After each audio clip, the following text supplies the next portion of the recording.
La creación de una copa extraña a inicios del siglo XX trajo consigo muchas tensiones, aunque la copa fuera para evitarlas. En una de las finales de este torneo las cosas se salieron de control, y en medio de una batalla campal entre el equipo visitante y los policías locales, el árbitro decidió continuar el juego como si nada hubiera pasado, aunque solo hubiese uno de los dos equipos en la cancha. Al final, tanto el equipo que seguía allí como el que se había ido creyeron que habían sido campeones, y ambos celebraron entre ellos hasta que llegó otro tensionante momento, la premiación.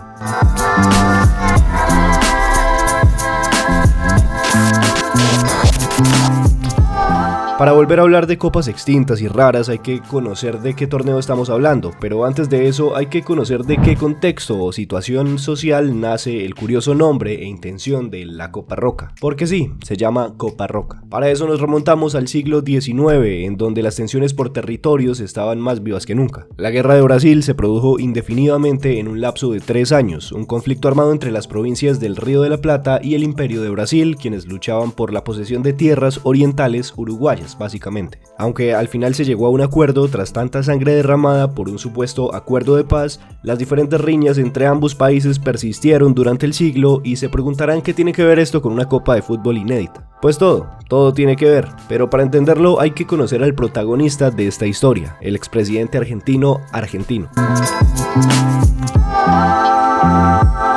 Así como lo dije, y es que el expresidente argentino llevaba como segundo nombre Argentino. Se trataba de Julio Argentino Roca o Roca, más conocido para evitar malentendidos como Julio Roca. Duró más de 20 años en el poder, siendo reelegido por su influyente nación. Este señor también había sido militar, y su campaña y labores que hizo durante tanto tiempo el mandato tuvieron que ver mucho con eso. Afortunadamente no era un loco amante de la guerra, por eso muchos de sus planes de gobierno estuvieron enfocados a evitar conflictos bélicos entre Brasil y Argentina, sobre todo a principios de la década de 1910. A todo esto, en 1914, en el origen real del fútbol sudamericano profesional, a la Federación Argentina de Fútbol se le ocurrió una brillante idea, no es sarcasmo. Dos de las selecciones más importantes del continente ya con anterioridad habían protagonizado lo que en el futuro conoceríamos como el clásico sudamericano, la selección argentina contra la brasileña, y en homenaje a años de conflicto, la propuesta de este torneo fue llevar esa guerra a la cancha y jugarse entre estas dos selecciones la gloria de ser el vencedor definitivo. Fue por eso que, como mencionamos, en 1914 se inauguró esta competición, la cual tenía un formato sencillo y bueno, eran 2 equipos nada más. Obvio que era muy simple. Al principio sería un solo duelo por el título y cada edición se alternaría en la ciudad, una vez en Buenos Aires y otra vez en Sao Paulo. Después se decidió hacer un lógico ida y vuelta, aunque de igual forma ambos partidos solo en un país. Alguna vez incluso se jugaron 2 y 2 partidos y después en ediciones posteriores se volvió al partido único y bueno, fue variando entre las 12 veces que se jugó este campeonato. Eso del formato era tan irregular como su frecuencia, porque solo se jugaron 12 veces, sin embargo la vigencia de este campeonato fue de más de 60 años. Empezando en 1914 y finalizando en el 76. Por lejos, por lo menos en este torneo, Brasil fue sumamente superior. La primera edición jugada en Buenos Aires la ganó, y en el palmarés quedó con 8 títulos de Copa Roca, mientras que Argentina obviamente quedó con 4. A todo esto, casi todas las ediciones fueron bastante irrelevantes, y no las repasaremos porque ¿para qué?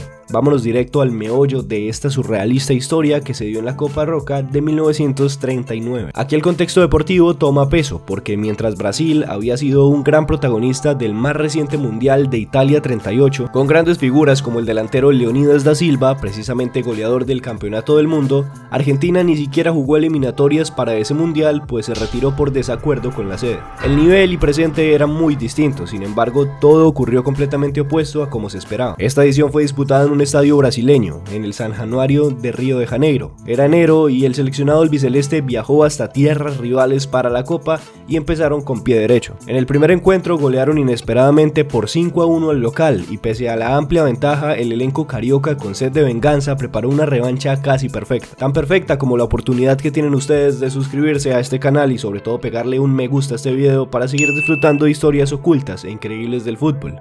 Solo informa. Basta de spam. En fin, una semana más tarde el mismo campo recibía otra vez a ambos combinados, esta vez en un encuentro más parejo pero igual de intenso, o más. Abrió la cuenta Leonidas para Brasil, pero el argentino Bruno Rodolfi empató todo. Más tarde Enrique García le dio vuelta al marcador poniendo arriba al albiceleste, pero en la segunda mitad Adilson Ferreira consiguió la igualdad nuevamente. Al minuto 86 un pase de Adilson rebotó en la mano de un defensor argentino, el toque en principio parecía casual, involuntario, pero pero el árbitro no lo interpretó así, marcando el punto penal concediendo la infracción, con la cual los argentinos no estuvieron muy de acuerdo. El arquero Gualco y el defensor López, ambos de Argentina, corrieron hacia el referee y sin dejarlo ni refutar, lo agarraron a empujones y por eso entraron los efectivos de la policía. Lo siguiente se lo pueden imaginar: batacazos, patadas, trompazos, mejor dicho, se cascaron de una manera monumental entre policías y argentinos, sin pena, al frente de los más de 70.000 espectadores en el estadio. En fin, superados no en ganas de pelear, sino en número y en armamentos, los jugadores albicelestes retrocedieron y se fueron a refugiar en el vestuario. Pero que se fueran los argentinos no marcó el final del encuentro, pues el árbitro, con una actitud surrealista pero entendible, pues obvio lo habían vuelto nada a los argentinos, dijo que siga el juego y colocó el balón en el punto penal para que se efectuara el cobro. José Peracio, delantero brasileño, entonces pateó el esférico y convirtió, normal que lo hiciera porque tampoco había arquero, pues no había ni equipo rival. Con el marcador 3-2 y sin equipo argentino que sacara, el árbitro acabó el partido ahora sí con ese último gol de Brasil. La vaina fue que mientras los brasileños pues celebraban su victoria ante el equipo fantasma y lo que significaba para ellos el empate en la serie, los argentinos refugiados se habían llevado la copa y procedieron a escapar con ella, robándosela, aunque ellos en buena fe, creyendo que el partido había acabado 2-2,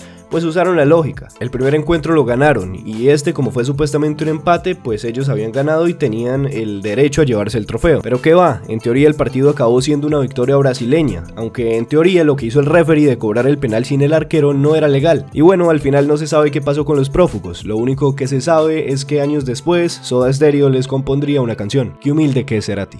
Fin.